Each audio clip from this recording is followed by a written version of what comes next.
Сайн байцгаана уу.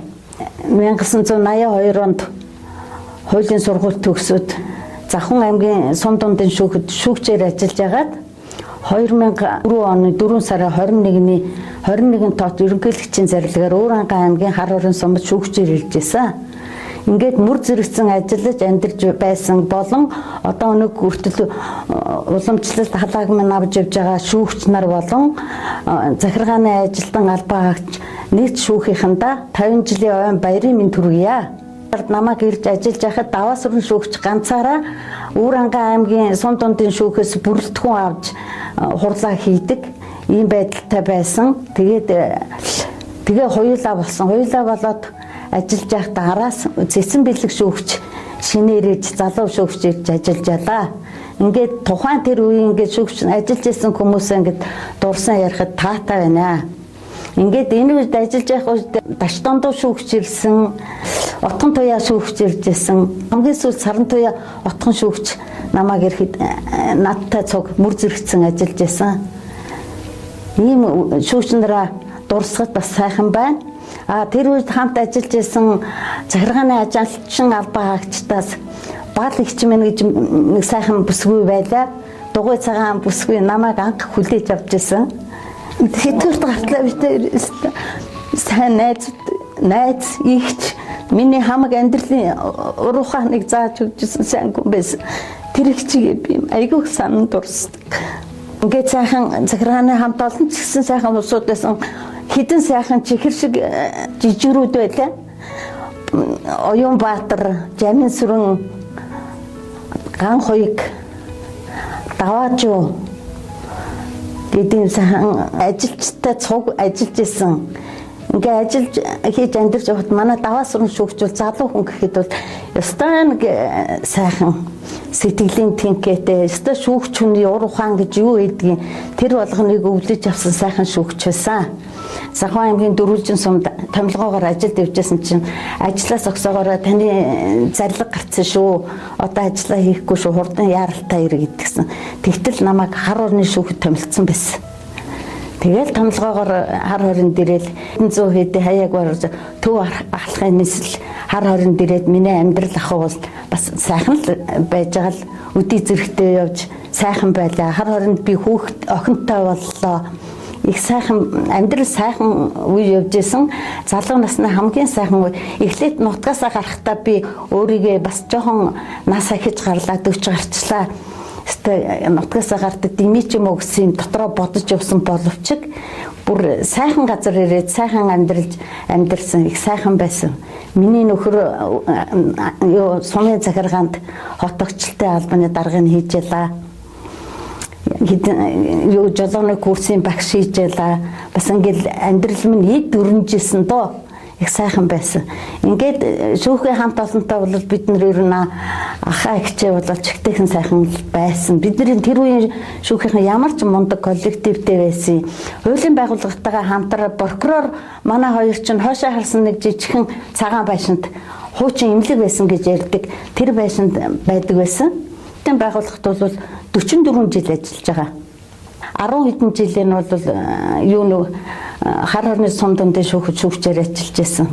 Тэгээ ажиллаж байхад хүүхдээ сонин хөөрхөн өөрхөн юмуд их болно. Манай багч хөөрхөө айгүй хөөрхөө. Сүүлд нь тэтгэвтэй гачаад шүүгтэр гүгээл ирнэ хаяа нэг. Тэгээ эрэхтэн одоо бид нар ч ажил ихтэйч байдаг байлаа.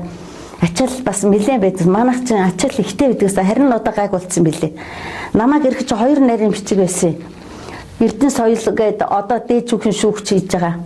Нарийн бичиг хийжсэн. Ерөнхий шүүгчийн нарийн бичиг хийжсэн. Сүүлд нь Мэдгмаа гээд одоо Хар хоринд байгаа бахта шүүгчийн нарийн бичиг хийжсэн. Тэгээ ер нь бол шүүгчийн туслах бол цөөхөн байсан шүү дээ. Одоо л ингээд шүүгч болгон туслахтай болцсон, ажлын ачаал сайхан болцсон юм билээ. Бас нэг хөгжилтэй юм бидгийг. Би завхны шүүхээс ирэхэд манай завханд нөгөө компьютер байхгүй.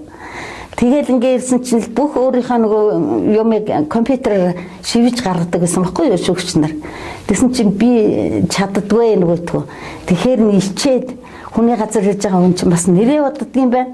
Тэгээ хичээд усууд тараалынхоор явах гэж байгаа юм шиг царай эсгэж үүдэн дээр сууж байгаа. Усууд яваад хөөрн зэрэг буцаж суугаал компьютераараа шүнжэнгөө нүдэл юмаа бичих гээл ингээл яаж байгаа л бичиж ичээл өглөө балагчид хэлээл та нэг үзээ итгээч гээл тэгсэн чинь өөрөө тэрнийг буруу газар дараа устгаа хэлсэн байдаг байхгүй юу. Тэгээ балагч минь нэр тэр юмд надад амар тусалж исэн. Манай балагч их гоё өстой гоё хүн байсан. Тэгээд тусалж яажлаа сүүлд нь Завхны шүүхтэр нэг яваа очисон чинь завхны тосонгийн шүүхэд манай хуучин хар хооронд ажиллаж исэн компьютерыг өгөөд манай чинь компьютер тавьж өгчээсэн. Нэг тийм өвчлөлтэй юм болж л байсан. Одоо бол шүүхийн техник бол сайхан хөгжсөн, сайхан болцсон юм байл. Тэгээ бас нэг хөгжилтэй юм гэвэл бид нэг аяллаар шүүхийнхээ явжсэн. Би нөгөө шүүх улсуудаа сайн танихгүй учраас нэг гидээс арилгаад тэгээд даваасрын шүүгт би нэг хям хийчихгүй болгоонд тэгсэн чинь нөгөө сонгон иддэггүй гэдгийг мэдэхгүй тэгээд тэрнийгээ хийчихэл нөгөө шүүгчээ дуудаатгаач гээл нөгөө хүүхд улсуудаа дуудаат гэсэн чинь ирэхгүй байна уйлгаад байна гэдэг. Яхаараа уйлдаг яатсан гэл тэгсэн чинь нөгөө сонгон иддэггүй хүн сонгийн хийцний мэдлгүй хийцний мэдчихээ уйлж ийсэн гинэ. Айгуу тийм бүдүүн том хүн тэгээ тийм өвчөх юмд үйлээд тэгээ хүний юу айгуу хөөрхөн байгаа эцтэй. Айгуу тийм хөгжилтэй юмнууд айгуу их болж исэн. Тэр болгоноогоо бодохоор одоо ингээл тэтгэврт гарчаал ингээл ажиллаж исэн юм а бодож суухад бол сайхан хөгжилтэй миний хамгийн амьдралын бас сайхан гэгээлэг сайхан юм болгон энэ нутагт өнгөрчтэй энд байжтэй гэж би дурсаж боддог. Тийм учраас би хар орондоо бол их очих дуртай. Зун бол очиод тэр Баянгал руу очиод тэр модны хаяар нурчдгийг майхан барайл их гоё. Буцтай будаага чанаа шүүхийнхантайгаа эдээс сухал энэ хамгийн жаргал идэг. Тэр дурсан ч надаас өрөөсөө мартагддаг. Гоё идэг. Орхны гүүр гараал явахаар миний сэтгэл сонирн болоо ичдэг. Тийм л сайхан нутагт амьдарч ялаа, тийм л сайхан хамт олон дотор байлаа. Би хамт олноо бол өстой үнэндээ шүтэж амьдардаг байлаа, сайхан ч байлаа. Намайг ядарч бас орон байр байхгүй хар хоронд чинь. Одоо бол сайхан болцсон юм байлээ. Туризмын байранд амьдраад оюутны амьдрал шиг л байсан надаа. 5 дахь өдөр орой атусанд сууж юу яагаад аранга атус тосож суугаад бүтэн сайнны өглөө хар хорондоо ирдэг нэг хэсэг тэгж амьдарч ирсэн. Тэгээ тэр бол миний тухайн үед бас хэцүү юм шиг байсан мөртлөөсөө миний хамгийн стонг оюутан насны юм шиг жаргалтай үед тэнд байсан. Би нэг сони юм яри цэдэн бид нэг юу ядуу нөгөө мэдээ тайлан гаргана гэж нэг том ажил хийдэг гэсэн. Тэгээ мэдээ гаргаж байгаа улсуудаа орой нөгөө бусад улсууд нь хоол авчиж өгдөг. Тэгээд нэг цэдэн мэдээ гаргаад бид нэрээ авчиж өгсөн чинь цэдэн оройтчлаа танай тооны гээд.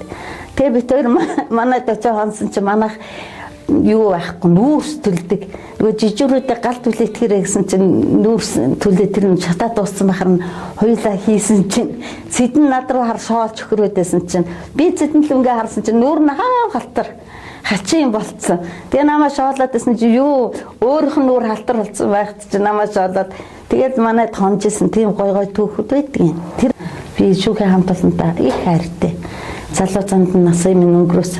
Тэгээ ер нь одоо ингээ бодоод байхад хар орны сум дундын шүүхэд тэтгэврт гарч исэн шүүгч байхгүй юм билээ. Тэгэхээр би хар орны сум дундын шүүхээс тэтгэвртээ гарч исэн байхгүй юу? Ямар сэнтэй хужиртад амарч исэн сандаг очир генералтай би нэг очиход сандаг очир генерал намайг тэгжсэн нийслэлийн шүүгч ирлээ намайг тэгжээ тоглоом мэдгэжсэн одоо нийслэл болох гэж байгаа гэж бодоход бол их бэлгшээсэн гоё ярьжсэн байгаа байхгүй юу тэр бол хамгийн гоё. Тэгээд ингэж ажиллаж амьдарч ингэж явж байхдаа олон сайхан залуу туслахуудтай боллоо. Тэднэрийнхээ ажил амьдралыг ингээл хараад байхад одоо бүгдээрээ сайхан болоод ажил албандаа сайхан мэрэгччихсэн ингэж явж байхад нь би их бахархдаг. Тэгээд хар орны сум дундын шүүхээс нэг хүнийг би өмгөөлөгч болгож гаргасан. Өмгөөлөгчийн туслахаар ажиллаж байгаад өмгөөлөгч болгоод гаргасан гам төшгөж залуу байгаа. Тэр бол ясны хуульч хүн. Тийм залууг өмгөөлөгчөө болгож гаргачаалаа. Ингээд ажиллаж явахдаа миний хамгийн барьж баримталж ирсэн юу гэвэл аль болохоор иргэдийг чирэгдэлгүй хүндрэлж хэрэглээ учруулахгүй үйлчлэх явдал ямар сандаа би туслахуудаа юу гэж хэлдэг вэ гэхээр та нар бол дарга цэрэг биш ээ. Шүүх гэхээр том албан тушаал биш ээ. Бид нар бол бүгдээрээ үйлчлэгийн ажилчид шүү. Тийм учраас та нар энэ орж ирж байгаа улсуудаа сайхан хурдан шуурхаа үйлчлээд юу хий гэсэн тэрийг газ хийлгээд энэ хүлээлгэнд битгий хүн удаан суулгажээ. Хурдан гэж гаргаж өгч шийдэж өгчөө гэж хэлдэг байсан. Та нар бол шүүгч нарын нүүр царай шүү. Тийм учраас шүүгч нартаа шүүгчийнхаа нэр хүндийг бодож ажиллана шүү л гэж энэ туслахуудаа хэлдэг байсан. Хуулийн байгууллагын хүн гэдэг бол хамгийн гол нь иргэнийхээ эрхийг хязгаарлаж яг ном гурамд хуулиндаа сахирагдаж ажилладаг. Тийм болохоор одоо шүүгч би өөрийнхөө жишээгээр авч ярихад шүүгч ч гэсэн бол эрхээ хязгаарлуулж хуулиндаа сахирагдаж ажилладаг байсан учраас хүрээлж найз нөхөд гэж хүн амттай найзал нөхрөлж явсангүй. Ер нь бол бас нэлээд хүрээ хумигдаж ажилладаг тийм албан тушаал учраас хүнтэй нэг найзрахад тэгж явдгүй байсан. Тэр нь одоо ингээд бодоод тэтгэврт гарцсан хойно ингээд бодоод задах амьдраад ийм сайхан байгаа болохоор тэр болгоно надад бодогддог байхгүй. Тэгээд одоо нэг ямар ч хүн юм даалгаад юм хийсэн ч гэсэн ясал тэрийг хийчихнэ гэж зүтгэл одоо харин тийм байр суурь алдахгүй. Мөр зэрэгсэн ажиллаж байсан шүүгч ажилтнууд одоо ажиллаж байгаа залгам чалаа шүүх ажилтан тамгын газрын ажилтнууд нийт бүрэлдэхүүн та бүхэндээ юу шүүх байгуулагдсны 50 жилийн ойгоо сайхан тэмдэглэж сэтгэл өндөр яваарай. Та бүхэндээ баярын мэнд хүргье. Та нартай хайртай шүү.